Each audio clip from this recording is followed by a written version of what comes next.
All right, well, welcome to our 10 a.m. Collider coffee break, where we connect with you for a few minutes every Friday morning at 10 a.m. to let you know the latest news and updates from Collider this week.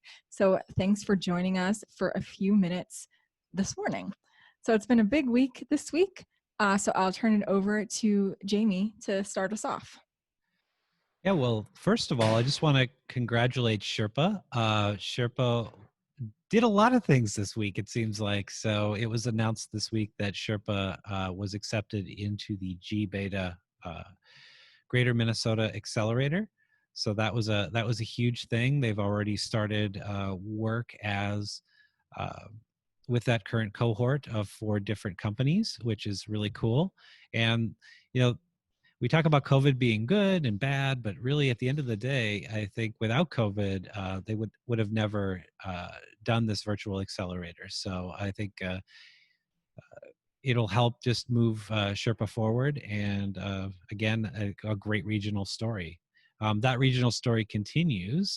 So this week was the finals of the Minnesota Cup, and Sherpa received a $10,000 prize during the competition for being recognized for the most innovative startup in Greater Minnesota. So there were a lot of companies competing, and it was really a testament to Sherpa and Andy and Chris and the work that they've been doing that they were recognized as the most innovative startup in Greater Minnesota. So congratulations to Sherpa.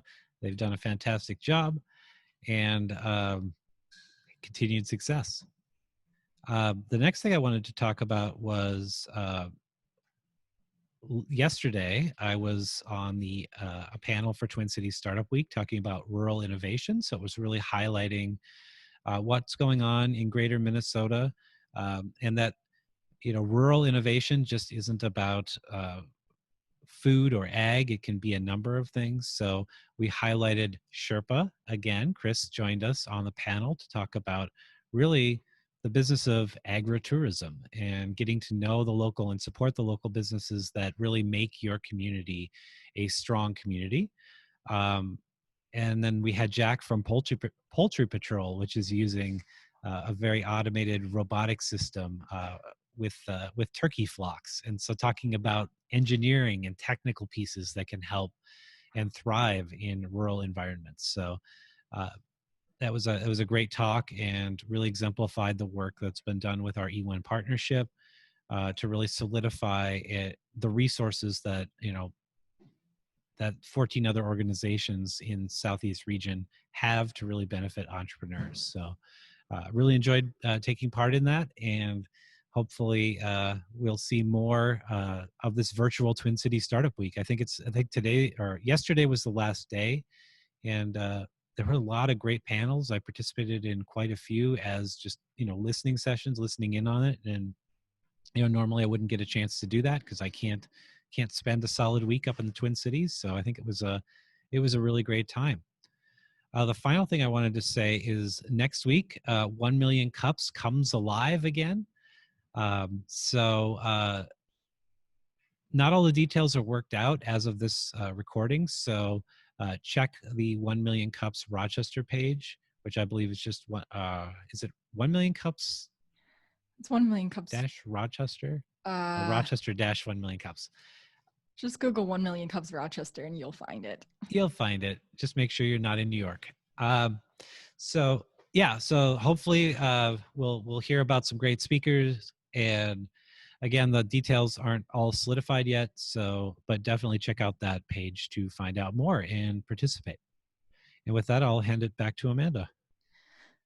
I wanted to just follow up on that too about 1 million cups of Rochester, because I think it started here in 2017, I want to say, and now is under kind of some new leadership with Marty Walsh stepping up and Stefan dancing. So, I think that's exactly what's supposed to happen in the community with now Jamie's taking a smaller role. I have stepped back completely from it to let other people lead and to see what they can do with it. So,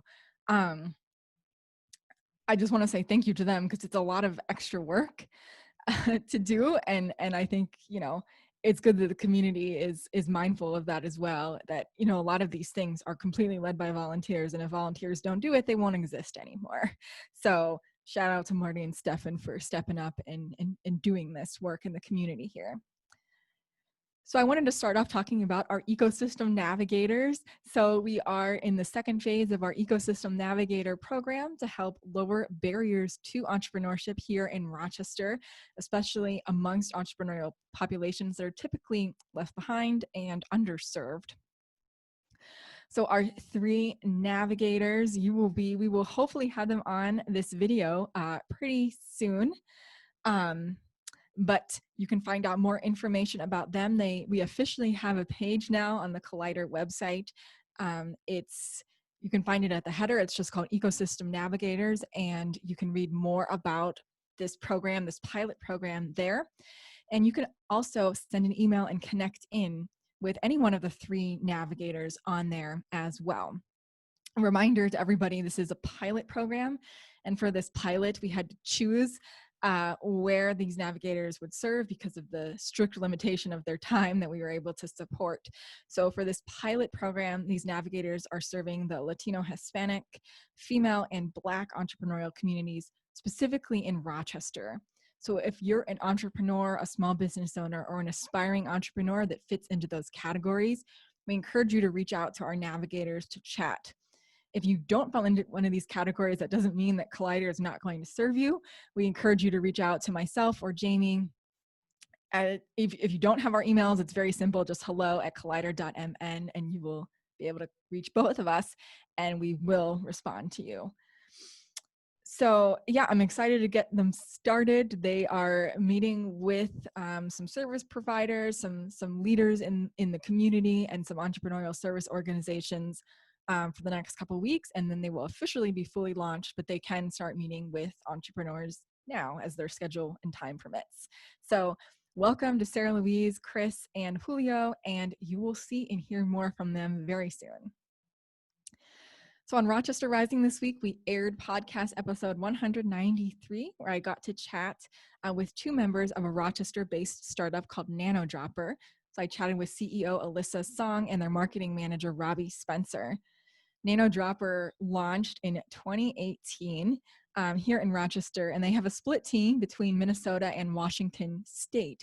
So we talked a lot about Nanodropper, where the idea for that came about to reduce medical waste, and how they really jump-started a lot of their seed funding through student pitch competitions, which I think is a really interesting thing that a lot of people don't think about. I know you have to be a student to participate in student pitch competitions, but in our other story this week, which was about Minnesota Cup, you can get a nice chunk of seed money through pitch competitions.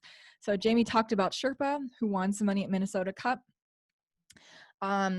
We had 3 teams from Olmsted County make it to the finals, which is amazing. Off the top of my mind, I can't remember if we've had other years that have been that successful for getting to the final round in Olmsted County, but this is pretty high up there. We had, besides Shrpa, a second team called CASP Technologies make it to the final round. They came in 3rd place in the youth division, and we had them on the podcast a few weeks ago with their Operation Serenity app. And then winning her division was Beth Finbow of Busy Baby. She won the general division, and she also won, I want to say, 2 other prizes, the best women-led startup and best company in a SMIF region, Southern Minnesota Initiative Foundation in the region. So she ended up walking away with $60,000 in seed funding, and it's a lot of work to get through this competition.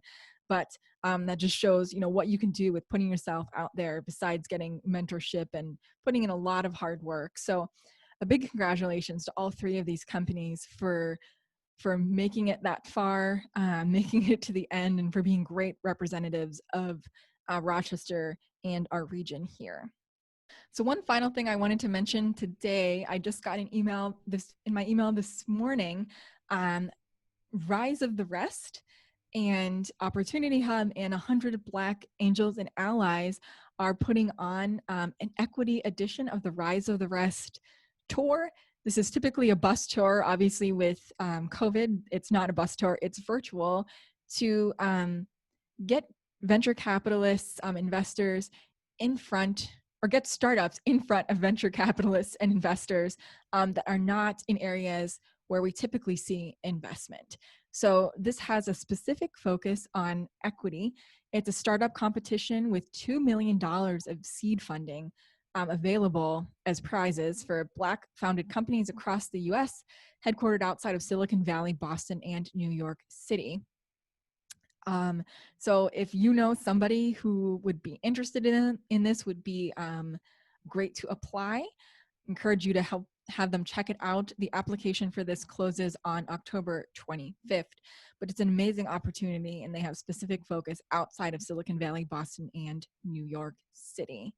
So we will link that in the Facebook as well, or wherever you're listening in. And just a note on that as well, wherever you're listening in, please take a minute to like this video, share this video, and make sure you're subscribed. If you're listening in on Facebook, or you're listening in on Instagram, or listening in on YouTube, that's a huge help to us if you subscribed to our channels. So I will send it over to Jamie for his final thoughts. Yeah, so one thing I neglected to mention was that Collider was the recipient of a grant from the Rochester Downtown Alliance. It's called Keep It Local. So really the idea of that grant is to uh, I think it's a pretty smart idea, which is identify a need within an organization. So in our case, it was we were really looking for a way to pay for some video production to really share with the world about what Collider is, as well as highlighting our new ecosystem navigators and creating some really basic educational content that we can start to distribute to entrepreneurs that need it. And so we were honored to be accepted into and to receive this grant of $10,000 and to be working with our partner Ambient House Productions and Mike Kramer, who was a tenant of Collider in the very early days and helped us with a lot of our early video needs. He shoots amazing videos. And so we are so honored and excited to start production of kind of a new group of videos that will really highlight all the great work that's done here at Collider, specifically with our ecosystem navigators. So um, that's good news for Collider, and we're really proud to be working with Ambient House. And with that, I'll send it back to Amanda. All right, thanks so much to everybody for tuning in and sharing a few minutes on your Friday morning with us. Again, remember to take 5 seconds and like this video wherever you are listening in, and make sure you join us next Friday at 10 a.m. Again. So everyone have a wonderful weekend, and thanks for listening.